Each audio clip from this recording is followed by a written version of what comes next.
ಮತ್ತೊಮ್ಮೆ ಪ್ರತಾಪ್ ತಿಮ್ಮ ಅವ್ರಿಗೆ ಹೇಳ್ತಾ ಇದ್ದೀನಿ, ನಿಮ್ಮನ್ನ ಬಹಿರಂಗ ಚರ್ಚೆಗೆ ನಾನು ಕರೀತಿದ್ದೆ. ಈಗ ನೀವು ಆ ಸ್ಟೇಟಸ್ ಅಲ್ಲೆಲ್ಲ ಇಲ್ಲ. ನಮ್ಮ ಬ್ಲಾಕ್ ಅಧ್ಯಕ್ಷರಿದ್ದಾರೆ, ನಮ್ಮ ಬ್ಲಾಕ್ ಅಧ್ಯಕ್ಷರನ್ನ ಕಳಿಸ್ತೀನಿ. ಅವ್ರ ಜೊತೆ ಡಿಬೇಟ್ ಮಾಡಿ ನೀವು ಗೆದ್ಬಿಡಿ. ಮತ್ತೆ ಸಂತೋಷ್ ಲಾಡ್ ಸಾಹೇಬ್ರ ಹತ್ರ, ಪ್ರಿಯಾಂಕ್ ಸಾಹೇಬ್ರ ಹತ್ರ ನಾನು ಕರ್ಕೊಂಡು ಹೋಗ್ತೀನಿ. ಪಾಪ ಪೇಪರ್ ತಿಮ್ಮ ಅವರು ಆಲ್ರೆಡಿ ನನ್ನ ಮೇಲೆ ಪ್ರೀತಿಗೆ 2 ಡಿಫಾಮೇಶನ್ ಹಾಕಿದ್ದಾರೆ. ಮೋಸ್ಟ್ಲಿ ನಾಳೆ ನಮ್ಮ ಅಡ್ವೊಕೇಟ್ ಹೇಳಿದೀನಿ 3ನೇ ಡಿಫಾಮೇಶನ್ ಹಾಕ್ತಾನೆ, ಅವನಿಗೆ ಫೈಟ್ ಮಾಡೋ ಯೋಗ್ಯತೆ ಇಲ್ಲ ಅಂತ. ಗೆಟ್ ರೆಡಿ ಪ್ರತಾಪ್ ಸಿಂಹ, ನಾನು ಫೈಟ್ ಮಾಡಲು ಸಿದ್ಧ ಇದ್ದೇನೆ. 3ನೇ ನೋಟಿಸ್ ಕಳಿಸ್ತಾನೆ. ಸಿಮ್ ಸಿಮ್ ಸಿಮ್ ಸಿಮ್ ಸಿಮ್ ಪ್ರತಾಪ್ ಸಿಂಹ, ನಾನು ಪ್ರತಾಪ್ ತಿಮ್ಮ ಅಂತ ಇದ್ದೀನಿ. ಅಂದ್ರೆ ಗರ್ಜಿಸಿದ್ರೆ ಸಿಂಹ ಅಂತೀವಿ, ಬಾಯ್ ಬಡ್ಕೊಂಡ್ರೆ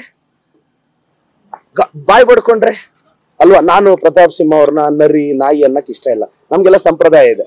ಅವರು ರವಿಕುಮಾರ್ ಅವ್ರ ತರ ಅಲ್ಲ, ನಾವು ಏನು ಎಥಿಕ್ಸಿರೋ ಪಾರ್ಟಿ ಅಂತ ಮಾತಾಡ್ತಿದ್ರು. ಪ್ರತಾಪ್ ತಿಮ್ಮ ಅವ್ರನ್ನ ನಾನು ತುಂಬಾ ಸಲ ಡಿಬೇಟ್ ಕರೆದ್ರೆ ಬರೋದೇ ಇಲ್ಲ.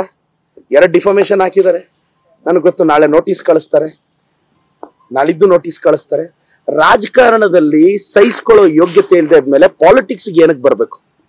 ಪ್ರತಾಪ್ ತಿಮ್ಮ ಅವ್ರೆ, ನೀವು ನಾನು ಬೈದಿದ್ದೀರಲ್ಲ, ನಾನು ಡಿಫಾಮೇಶನ್ ಹಾಕಿದ್ದೀನಿ ನಿಮ್ಮ ಮೇಲೆ. ನಿಮ್ಮಷ್ಟು ಅಭದ್ರತೆ ನನಗಿಲ್ಲ. ಸಿಂಹ ಹುಟ್ಟ ಮೇಲೆ ಸಿಂಹನೇ ಹುಟ್ಟಬಹುದು. ತಿಮ್ಮ ಅವ್ರೆ, ಗರ್ಜಿಸ್ಬೇಕಲ್ಲ. ಏನಾದ್ರೂ ಮಾತಾಡಿದ್ರೆ ಡಿಫಾಮೇಶನ್ ಹಾಕೊಳ್ಳಿ. ನಾನು ಸಂತೋಷ್ ಲಾಡ್ ಸಾಹೇಬ್ರು, ಪ್ರಿಯಾಂಕಾ ಸಾಹೇಬ್ರನ್ನ ಕರ್ಕೊಂಡ್ ಬರ್ತೀನಿ, ಪ್ರೊವೈಡೆಡ್ ನಮ್ ಬ್ಲಾಕ್ ಅಧ್ಯಕ್ಷರ ಮುಂದೆ ಗೆಲ್ಬೇಕು ಪ್ರತಾಪ್ ತಿಮ್ಮ ಅವರು. ಸರ್, ತಾವು ಮಾಧ್ಯಮದವ್ರು ಕೇಳಿ, ಯಾಕೆ ಬಿ ಫಾರ್ಮ್ ಮಿಸ್ ಆಯ್ತು ಅವ್ರಿಗೆ? ರೀಸನ್ ಏನು? 2007 ಅಲ್ಲಿ ಪುಸ್ತಕ ಬರೆದು ಬಕೆಟ್ ಹಿಡಿದ್ರು ಸಿಕ್ತು. ಯಾಕೆ ಬಿ ಫಾರ್ಮ್ ಮಿಸ್ ಆಯ್ತು? ರೀಸನ್ ಇರ್ಬೇಕಲ್ಲ. ಯಾಕೆ ಏನು ಕೆಲಸ ಮಾಡಿರ್ಲಿಲ್ವ? ನನಗೆ ಗೊತ್ತಿಲ್ಲ. ನಾನು ಅವರು ಏನೇನೋ ಬಿಚ್ಚಿಡ್ತಾರಂತೆ. ಯಾರ್ದು? ನಮ್ ಸಂತೋಷ್ ಲಾಡ್ ಸಾಹೇಬ್ರದು, ಪ್ರಿಯಾಂಕ್ ಸಾಹೇಬ್ರದು. ಪಾಪ ಅವರು ಯಾಕೆ ಮಿಸ್ ಆಯ್ತು ಅಂತ ಹೇಳಿ ಅನ್ನೋದು ನಮ್ಮ ಕುತೂಹಲ ಕಾರಣ. ಪಾಪ ಒಳ್ಳೇದಾಗ್ಲಿ ಪ್ರತಾಪ್ ತಿಮ್ಮ ಅವರೇ. Thank you sir.